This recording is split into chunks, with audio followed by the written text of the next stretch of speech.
आणखीन एक कस्टमर आलेले आहेत, आपण त्यांना पण विचारू आपलं पान कसं वाटलं, त्यांना आवडलं नाही आवडलं आपण त्यांना विचारू. आपण या आपल्या शिवम पानमध्ये बऱ्याचशा व्हरायटी आपल्याला बघायला मिळाले. म्हणजे मुंबईला पण आपण एवढ्या व्हरायटी बघितल्या नसेल असं माझं मत आहे.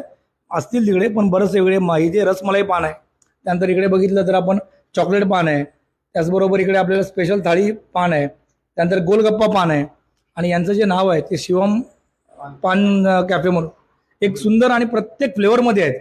आणि सगळ्यात जास्त चांगली गोष्ट आहे की ते सगळं जो काही मसाला वगैरे आहे ते स्वतः बनवतात. म्हणजे असं कुठून आपण घेऊन येत नाही किंवा हायर करत नाही.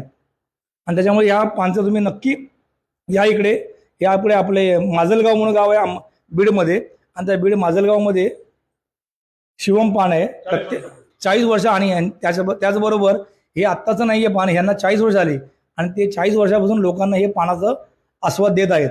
त्याच्यामुळे तुम्ही पण या आणि नक्की याचा स्वाद घ्या.